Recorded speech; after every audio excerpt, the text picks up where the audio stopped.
Welcome to my channel.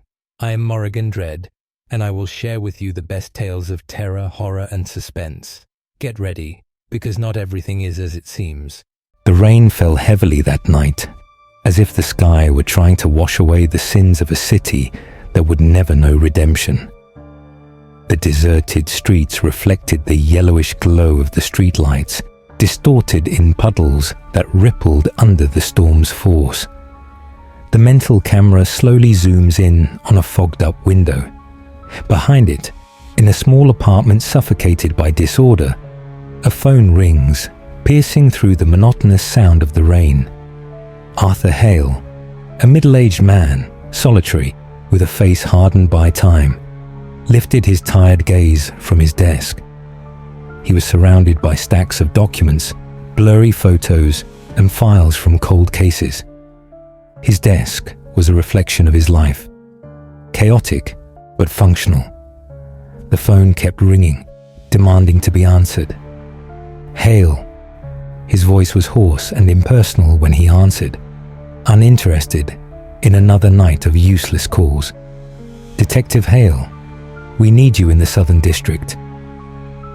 The voice on the other end was tense, laced with something he recognized as fear. It's unusual. You're going to want to see this.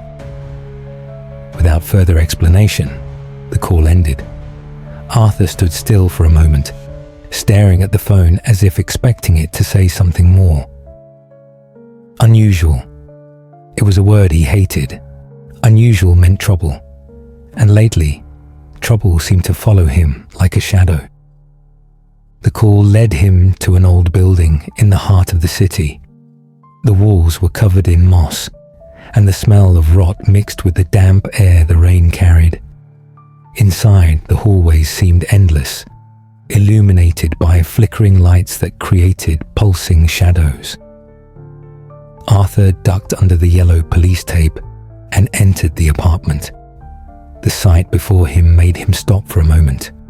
In the center of the room, a body was suspended by thin silver wires that shimmered under the intermittent light. The victim, a woman, had wide open eyes and a mouth frozen in a silent scream. Her skin looked like wax, almost translucent, as if life had been slowly drained from her. But what really caught Arthur's attention were the symbols carved into the walls. Circles, lines, and complex geometric shapes connected by inscriptions in a language he did not recognize. On the floor, melted candles formed a ritualistic pattern that seemed to pulse slightly, as if still carrying an echo of energy. This is cult stuff, isn't it? Murmured a young officer beside him. He looked like he could barely breathe in the oppressive atmosphere. Arthur ignored the comment and knelt beside the body. As he examined the wires, he noticed something strange. There were no signs of forced entry or exit in the apartment. Everything was locked from the inside. "Did anyone see or hear anything?" he asked, breaking the heavy silence. "Nothing, just the smell. The neighbors called the police because the stench became unbearable." The young officer responded, nervous. Arthur frowned. The smell was of rotting flesh, but something else was mixed in. A strange floral scent that made his head spin slightly, like a delirium. He stepped away from the body and approached the nearest wall, running his fingers over the inscriptions. It was cold, like ice. Suddenly, a soft, almost imperceptible voice whispered something near his ear. He turned abruptly, drawing his weapon, but the space was empty. The young officer took a step back, alarmed. "What was that?" the officer asked. "Nothing," Arthur replied, but his hand still trembled. As the forensic team arrived, Arthur inspected the room carefully. That's when he noticed something in the victim's coat pocket. He pulled out a folded piece of paper. Unfolding it, he found a hastily written note. "The cult is getting closer. They want to open the passage. You must stop them. Find Elias." Arthur read the note several times, trying to absorb the implications. Cult, passage, who was Elias, and why did someone believe that he, of all people, could stop whatever was happening? The apartment lights flickered violently, and for a moment, he swore he saw a shadow move against the wall, long and distorted, before disappearing. Arthur narrowed his eyes, trying to shake off the discomfort. The rain outside sounded louder now, as if each drop were a drum. He slipped the note into the inner pocket of his jacket. Something was wrong, deeply wrong. And even though he didn't want to admit it, whatever was happening was bigger than a simple murder case. As he left the apartment, he felt as if something was watching him from the top of the building. There was no one there, but he knew he was being followed. Arthur drove through the city streets, while the rain drummed incessantly on the roof of his car. The streetlights dissolved into blurs on the wet windows, creating a surreal, almost hypnotic atmosphere. He was restless, unable to get the symbols on the wall out of his head or shake the feeling of being watched. His radio, silent for a long time, suddenly crackled, emitting a piercing sound. He glanced at it, frowning. Then, as if fate were playing a cruel joke, the static took shape into a voice that seemed to emerge from a nightmare. "You are close. They know. Do not trust." The voice faltered, and the radio returned to silence. Arthur turned the device off with a sharp motion. He was too tired to deal with hallucinations, or whatever that was. But the tension in his chest did not ease. Something was pushing him toward the unknown, toward a fate he wasn't sure he wanted to face. Arthur stopped in front of the Grey Raven, a run-down bar on the outskirts of the city. The wooden doors were worn, and the neon sign flickered as if it were about to die for good. The letter found in the victim's pocket mentioned Elias, and as much as Arthur hated following such vague leads, he knew he had to start somewhere. The interior of the bar was dimly lit, filled with the smell of cheap alcohol and cigarette smoke. The few people inside kept their heads down, as if even making eye contact was dangerous there. Behind the counter, a tall, thin man wiped glasses with a filthy rag. "I'm looking for Elias," Arthur said, approaching the counter. The man stopped cleaning the glass, but didn't respond immediately. Instead, he cast a brief glance toward the darkest corner of the bar. Arthur followed his gaze and saw a hunched figure, a hat partially covering their face. Arthur approached. "Elias?" he called, without preamble. The man lifted his head, revealing deep, tired eyes with an unsettling gleam. He looked like he hadn't slept in days, his skin pale as paper. "So you came." His voice was slow, almost a whisper. "I knew you would find me, Hale." Arthur sat down, ignoring the chill that ran down his spine upon hearing his name from a stranger's lips. "How do you know who I am?" Elias let out a weak, humorless chuckle. He pulled something from inside his coat, a yellowed piece of paper covered in the same symbols Arthur had seen at the crime scene. "Because you were chosen." Elias slid the paper across the table toward Arthur. "They've been watching you since before you noticed." Arthur looked at the paper, his eyes capturing the intricate symbols. They were familiar, yet profoundly disturbing. "Who are they? And why me?" Elias leaned forward, his hands trembling slightly as he spoke. "The children of the abyss.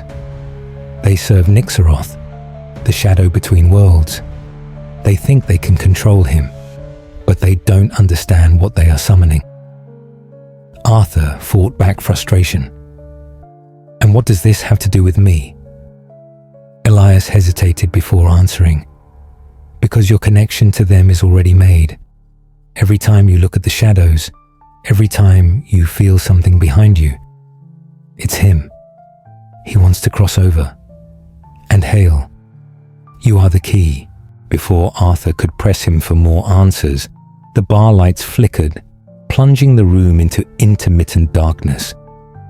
The already uncomfortable atmosphere became suffocating. A hooded figure appeared at the entrance of the bar.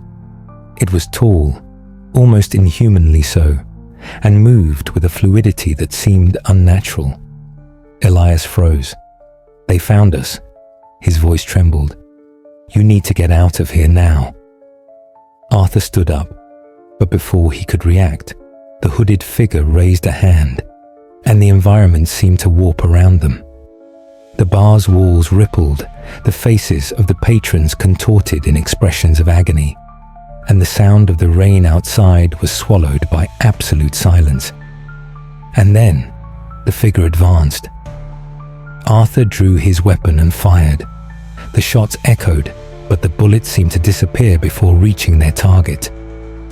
The figure paused for a moment, tilting its head slowly, as if studying Arthur. "Hail." The voice emanating from the hooded figure was deep, like stones rolling in an abyss. "You cannot escape." Suddenly Elias shoved Arthur toward the back exit of the bar. "Go, find the temple. You have to stop this." Arthur hesitated for a moment, but Elias's desperate look convinced him. He ran out the back door as the bar seemed to collapse around him. When he looked back, he saw Elias facing the hooded figure, murmuring something incomprehensible before being swallowed by darkness. Arthur stepped into the rain, his heart pounding like a drum. He ran aimlessly for minutes until the voice on the radio, which he had turned off earlier, returned. "Find the temple." It was Elias's voice, distorted and almost unrecognizable. Arthur stopped, taking a deep breath, trying to organize his thoughts. The paper in his hand, with the symbols, seemed to vibrate slightly. Something was guiding him, pulling him toward a fate he didn't want to face. But he knew he had no choice. Arthur moved through the rain, his body driven by a mixture of adrenaline and terror. The paper with the symbols in his hand seemed to pulse, as if it had a life of its own. A dark guide he wasn't sure he should trust. The city streets, once familiar, now seemed like endless labyrinths. He noticed details he had never seen before.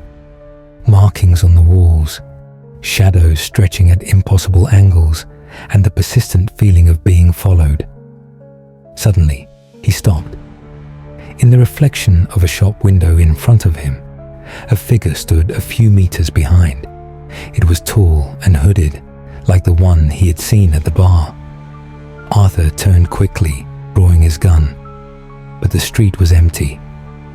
The rain continued to pound relentlessly, masking sounds and silencing the world. He holstered the weapon with a trembling hand, feeling his heart race. "You're losing your mind, Hale," he murmured to himself, but he didn't believe his own words. Guided by instinct and the paper that seemed to direct him, Arthur found himself standing before the entrance of a public library. The building was old, its facade adorned with gargoyles that seemed to watch him as he climbed the steps. The sign at the entrance said it was closed, but the door gave way easily when he pushed it. Inside, the smell of old paper and mold surrounded him. The silence was almost deafening, broken only by the creaking of his wet boots on the wooden floor. He passed through rows of dusty books until he reached a secluded section, marked by caution tape. Something in the paper he carried guided him, almost like an invisible compass. Arthur found an ancient book with a faded leather cover. Engraved on its spine was the same symbol he had seen in the apartment and on the note.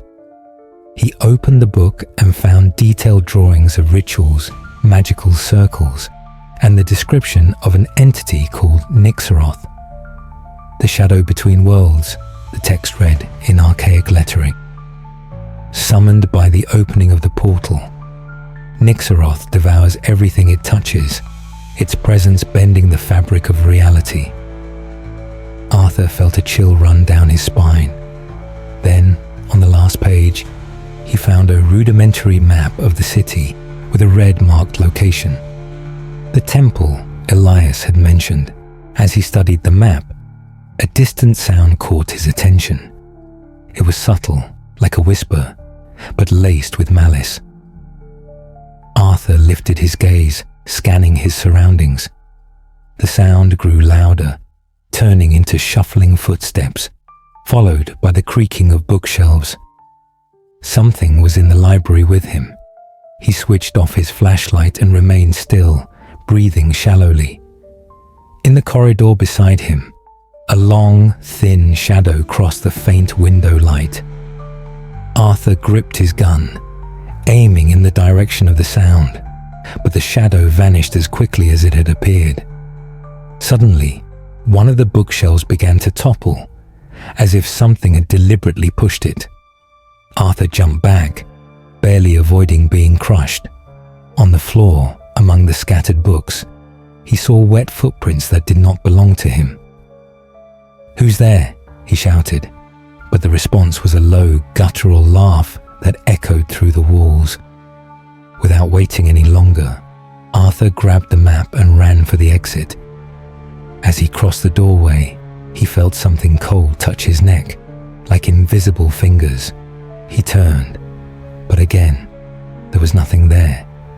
The map led him to an isolated alley where a rusty iron staircase descended into the city's old tunnels. The place seemed abandoned for decades, but the symbols covering the walls were fresh, drawn in red paint that still appeared wet. The air was heavy, filled with the scent of mold and something else, something rotten, like decaying flesh. The darkness felt dense, swallowing the light from his flashlight. Arthur pressed on, the sound of his footsteps echoing through the tunnels. The silence was oppressive, but every now and then he heard an indistinct noise, like something dragging itself along the ground behind him. He didn't dare look back. Finally, he reached a massive stone door. Carved into it was the central symbol he had seen in the rituals. Something was profoundly wrong with that door. Just looking at it made his mind waver, as if reality itself were distorting. Before he could decide what to do, Elias's voice echoed in his mind, clear as if he were right beside him. "You're close, but be careful, Hale. What's behind this door cannot be faced. Just stop the ritual. Close the portal before it wakes." Arthur hesitated, his heart pounding so fast he could barely breathe, but he knew he had no choice. Pushing against the door with all his strength, he entered the temple. The room was enormous, illuminated by torches burning with black flames. In the center, a ritual circle pulsed with a glowing light. Inside it, 3 hooded figures chanted in an alien tongue. When Arthur entered, all eyes turned to him. The figures' shadows seemed to move independently, stretching as if trying to reach him. He raised his gun. "Freeze! Now!" The figures did not respond. Instead, they continued chanting, and the ground began to tremble. A fissure opened at the center of the circle, and something started to emerge. A colossal, amorphous shadow that seemed to consume the light around it. Arthur fired, but the bullets passed through the ritual as if it didn't exist. One of the hooded figures turned and pointed at him. "You're too late, Hale. He's already awake." Arthur froze. Nixoroth's voice was not just a sound. It was a sensation invading his mind, piercing every thought like sharp needles. It was impossible to fully describe it. Deep, reverberating, a mixture of hundreds of voices whispering at once. He clenched his fists around his gun, but he knew bullets wouldn't be enough against that. The creature, or rather, the colossal shadow, continued to grow. filling the temple with amorphous tendrils that writhed in the air, as if testing this new reality around them. "You don't understand what you're doing," Arthur shouted at the cultists. One of the hooded figures turned to him, revealing a hollow, inhuman face with completely black eyes. "We serve him. We bring him to free this world from its insignificance." The figure's voice was cutting, devoid of emotion. Arthur took a step back, the ground beneath his feet trembling even more violently. He needed to think fast. The ritual circle glowed intensely, but cracks were beginning to appear in the floor around it, as if space itself was being distorted. A gust of wind rose, swirling inside the temple, extinguishing torches and sending dust and debris flying against the walls. Arthur realized that the note in his pocket was vibrating just like the paper he had found before. He pulled it out, and the symbols on it began to faintly glow, as if reacting to the ritual. "Disrupt the ritual." Elias's words echoed in his mind, desperate. He knew he had to act, but how? The circle seemed impenetrable, and the creature was now fully awake, its glowing eyes fixed on Arthur. Nixoroth's voice sounded again, this time directly inside his mind. "You are the vessel. Come to me, Hale. Everything you fear can end." Arthur felt his head throb, repressed memories surfacing in flashes. His wife, his failure to protect her, the overwhelming sense of loss and guilt that consumed him daily. He fell to his knees, struggling against the temptation to give in. Arthur opened his eyes, pulling himself back to reality. He couldn't fail again. He quickly scanned the room, looking for something he could use. His eyes fell on a nearby pedestal, where a large ritual dagger lay. Inscribed on the blade was an engraving matching the symbols on the paper. He ran to the pedestal, grabbing the dagger as the hooded figures tried to stop him. One of them lunged at him with an animalistic scream, but Arthur struck with a swift, precise blow, sending the cultist's body collapsing to the floor. "This has to work. It has to work," he murmured to himself as he rushed toward the circle. Crossing the boundary of the circle, Arthur felt as if he had stepped into another world. The air was heavy, dense, as if every breath was pulling fire into his lungs. Nixoroth was there, his presence more oppressive than ever. The creature's glowing eyes locked onto him, and its tendrils of shadow surged forward, trying to envelop him. Arthur raised the dagger and struck the ground with all his strength, piercing the center of the ritual circle. The impact was immediate. A wave of energy spread outward, knocking the cultist to the ground and forcing the creature to recoil for a moment. But instead of disappearing, Nixoroth roared, and the sound made the temple walls tremble. "You think you can stop me, mortal?" The entity's voice was now furious, but also vulnerable. Arthur understood. The dagger was a key, but he needed to destroy the circle completely. He began hacking at the ground around it, shattering the symbols with frantic movements, while the cultists screamed in despair, trying to stop him. One of the cultists managed to grab him, but Arthur, in a desperate move, shoved the man directly into one of the creature's tendrils. The cultist was consumed instantly, his scream cut short by the darkness. With one final strike, Arthur completely destroyed the circle. The room was consumed by blinding light, and a deafening sound exploded into the air, like the shattering of massive glass. Nixoroth began to disintegrate, his form collapsing upon itself. But something was wrong. The light began to engulf Arthur as well. He felt his body being pulled in every direction, as if he were being torn apart. "No, you cannot escape the abyss without a price." Nixoroth's voice roared, and Arthur realized the terrible truth. He had become part of the ritual. And then everything went dark. Days later, the city seemed to return to normal. The news mentioned the collapse of an underground structure, but there was no mention of what had truly happened. In a mirror at a shop on the main street, a reflection briefly appeared. Arthur, with the same glowing eyes as Nixoroth, silently watching. Darkness had not been completely defeated. It had merely found a new way to exist. Arthur opened his eyes, but the world around him was no longer the same.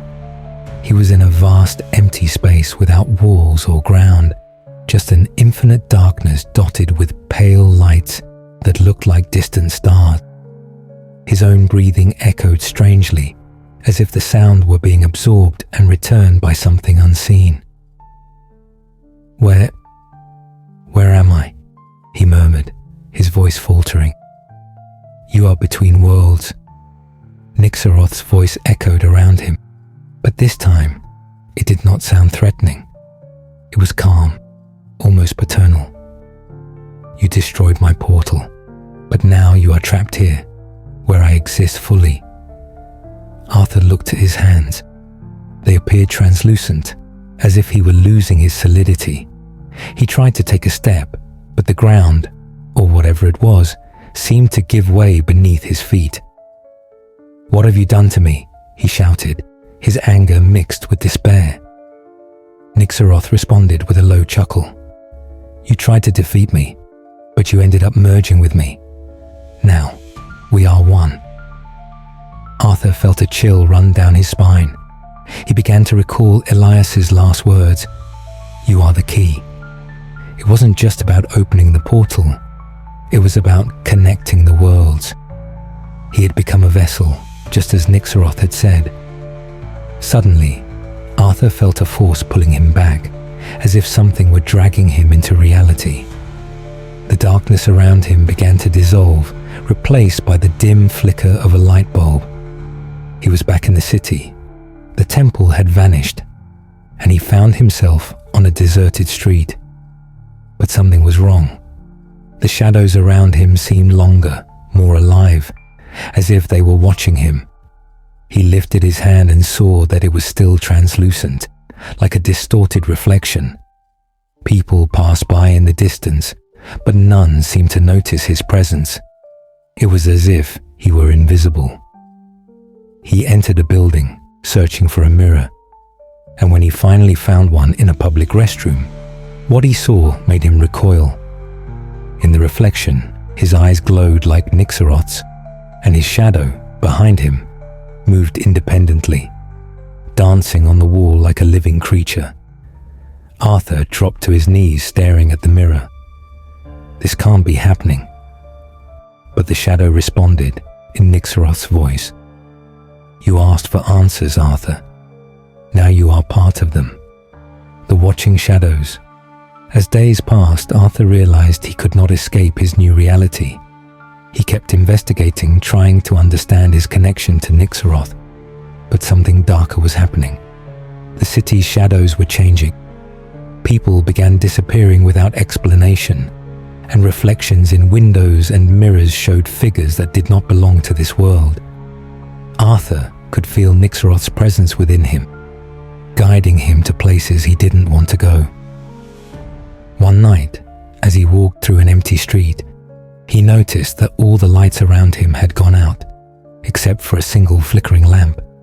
Beneath that light, a familiar figure appeared. "Elias." "Elias?" Arthur asked, his voice laden with disbelief. "Did you think you'd lose me so easily?" Elias replied, his voice tinged with irony, but also with something else. "Guilt. You were deceived, Hale, just like I was." Arthur stepped forward. "What do you mean?" Elias shook his head. "Nixoroth never wanted to destroy this world. He wants to dominate it. And now, thanks to you, he has found the perfect tool for that. You." Arthur felt anger rise. "And what do you want me to do? He's inside me. How can I fight this?" Elias looked at him with a cold stare.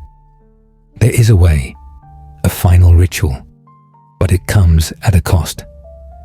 Arthur frowned. What do you mean? Elias took a step forward, his figure now partially engulfed in shadows that seemed to be pulling him back. You can imprison him again, but it will require you to completely sacrifice yourself. Your body, your soul, everything will be used to seal him away. There will be no return, Arthur. Arthur stared at Elias, feeling the weight of the choice. He knew Nixoroth was spreading, influencing the world around him. But he also knew Elias was right. If he did nothing, darkness would consume everything. Tell me what to do.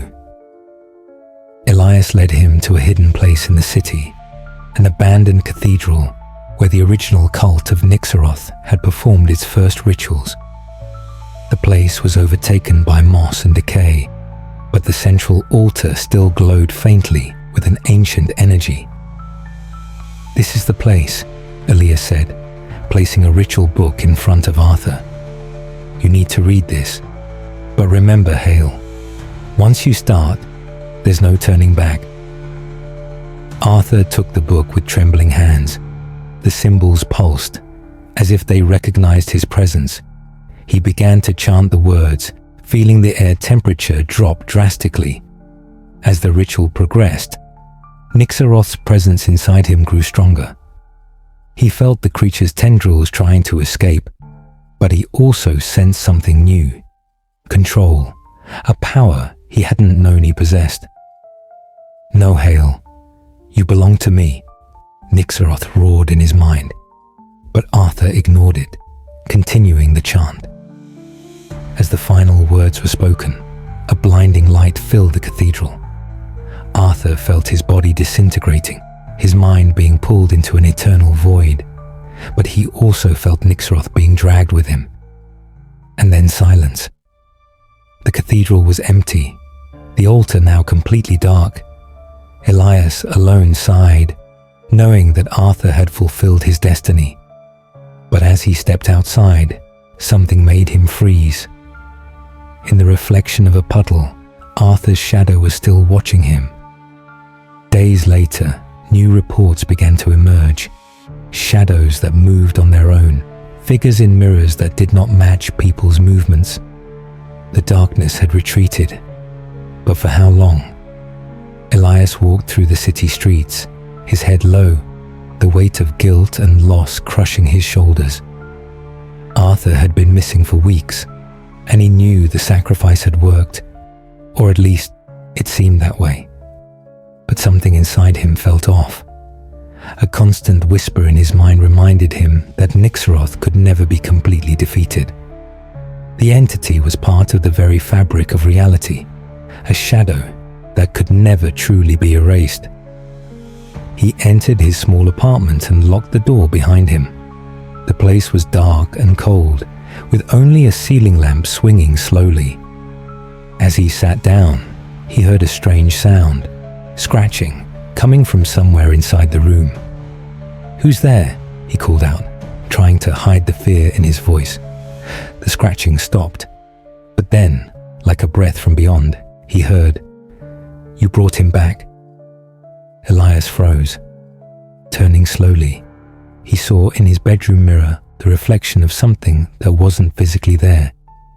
The figure of Arthur, standing still, his eyes glowing intensely, and his shadow moving independently. Arthur, number not anymore. The voice that came from the figure was a blend of Arthur's and something much deeper, something ancient. As Elias tried to process what he was seeing, the figure in the mirror began to move forward, passing through the glass as if it were water.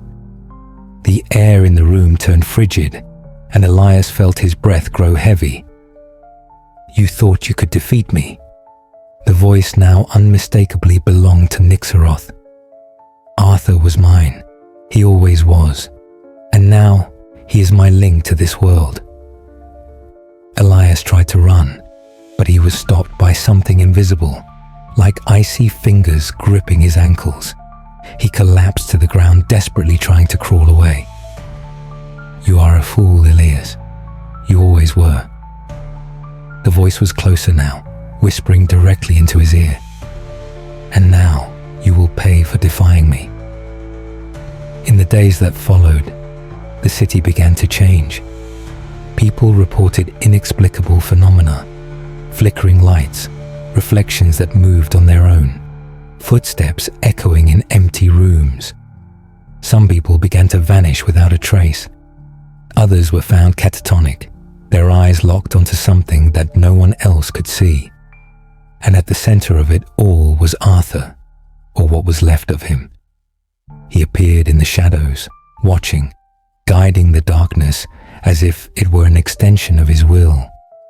One night, while the streets were deserted and the rain fell incessantly, a figure emerged from the alley where Arthur had disappeared. He was a tall man, worn by time, but with a determined gleam in his eyes. It was Arthur's former partner, Samuel Reyes, who had left the police force years ago when the supernatural first crossed his path. Samuel had heard the rumors. He knew something was wrong with the city, and that Arthur was at the center of it. But he also knew he would need help to face whatever was coming. He found Elias, now a broken man, hiding in an underground shelter. Elias was nearly unrecognizable, muttering incoherently about Nixoroth and the portal. "Elias, I need the truth," Samuel said, gripping the man by the shoulders. "What happened to Arthur?" Elias, his eyes wide with terror, murmured, "He is the bridge now. The shadow inside him is growing. If we don't stop him, he will open the portal again." Elias and Samuel began piecing things together, revisiting locations where the cult had once operated. They discovered that the ancient symbols were still active in parts of the city, connected like a network, waiting for the right moment to complete the ritual. Each step brought them closer to Arthur and the darkness he carried with him. As they investigated, they realized that Arthur was not just a victim. He was being corrupted, but there were still traces of his humanity, struggling to resist. The story culminates in an abandoned factory, where the shadows seem to take on a life of their own, moving between rusted machines. Elias and Samuel prepare to face Arthur, or whatever he had become. Samuel carries a gun loaded with silver-forged bullets and ancient symbols, while Elias holds a new ritual book found among the remnants of the cult. They find Arthur at the center of the factory, standing before a massive broken mirror that reflects a world completely different from their own. "Arthur," Samuel shouts, trying to reach his friend. "Are you still in there?" Arthur turns slowly, his glowing eyes burning with intensity. His voice is a low whisper, but filled with power. "You came too late. The portal is almost open." The factory begins to tremble, and the mirror behind Arthur starts reconstructing itself piece by piece. A cold wind fills the space, and the shadows grow more aggressive, attacking Elias and Samuel. As the darkness spreads, Samuel aims his gun at Arthur but hesitates, unable to pull the trigger. "Fight it, Arthur," Samuel shouts. For a brief moment, Arthur seems to hesitate, but then the voice of Nixoroth emerges once more, powerful and triumphant. "He is no longer your friend. He is mine." From within the illuminated mirror, a massive, amorphous hand emerges, while Samuel and Elias are swallowed by the shadows. The factory seemed to be breathing, the shadows pulsing along the walls like veins in a monstrous body. The massive hand emerging from the mirror was made of pure darkness, but within it, eyes blinked irregularly, watching Samuel and Elias with an ancient malice. The sound of the wind filling the space was a mixture of screams and whispers, as if 1,000 voices were weeping at once. Elias stood frozen, gripping the ritual book with trembling hands, while Samuel kept his gun aimed at Arthur, still unable to pull the trigger. "Arthur," "Fight it!" Samuel shouted again. But the only response was a sinister smile on his friend's face. Arthur took a step forward, his shadow growing and expanding as if it had a will of its own. It separated from his body and began to spread across the floor, creating a circle that seemed to consume the light around it. "You don't understand, Samuel." Arthur's voice was a blend of his own and Nixoroth's, deep and distorted. "I don't need to fight. I am this now." Samuel pulled the trigger, and the gunshot echoed through the factory. The silver bullet struck Arthur in the shoulder, and he staggered back, letting out a scream of pain that seemed to come from multiple throats. For a moment, his expression changed. His eyes glowed with something human, something recognizable. "Samuel." His voice was weak, like a lost whisper, but the shadow reacted violently, lashing out a tendril at Samuel, sending him crashing into a pile of rusted machinery. Elias screamed, beginning to recite the ritual from the book as the ground trembled with growing intensity. The mirror, now fully restored, displayed a world beyond comprehension, floating mountains covered in mist, seas of liquid shadow, and on the horizon, a colossal form that seemed larger than the sky itself. It was Nixoroth in his full form, waiting to cross over. Elias continued chanting the ritual, each phrase draining more of his energy. He knew that to close the portal, something had to be offered in exchange. "Samuel," Elias gasped, "I need time." Samuel, struggling to stand, saw Arthur approaching slowly, his body shifting between human and something completely deformed. The shadow around him seemed to be warring with itself, pulsing in chaotic waves. "Arthur, you're still in there. I know you are," Samuel shouted, aiming his gun again. Arthur hesitated, his hand lifting as if trying to restrain his own shadow. For a brief moment, his eyes met Samuel's, and Samuel saw something. Fear. I can't," Arthur murmured, before his voice was swallowed once more by Nixoroth's. As Elias recited the final words of the ritual, the book in his hands ignited with blue flames. He felt his body weakening, but he pressed on. The ground beneath the mirror began to crack, and the massive hand emerging from it trembled as if being pulled back. "No," Nixoroth roared. "You cannot imprison me again." Arthur collapsed to his knees, screaming as he fought against the force inside him. Samuel seized the moment and ran to the center of the circle, grabbing Arthur by the shoulders. "Fight it, Arthur. You're stronger than this." Arthur looked at him, tears streaming down his face before whispering, "Kill me, before he takes everything." Samuel hesitated, but before he could decide, Elias shouted, "Samuel, now!" Elias threw the book into the circle, which exploded in an intense light. The energy was so powerful that Samuel was thrown back again.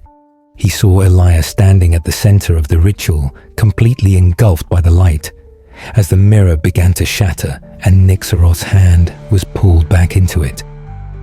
"Close the portal," Elias screamed with his last strength before being consumed by the light. When the light faded, the factory lay in ruins.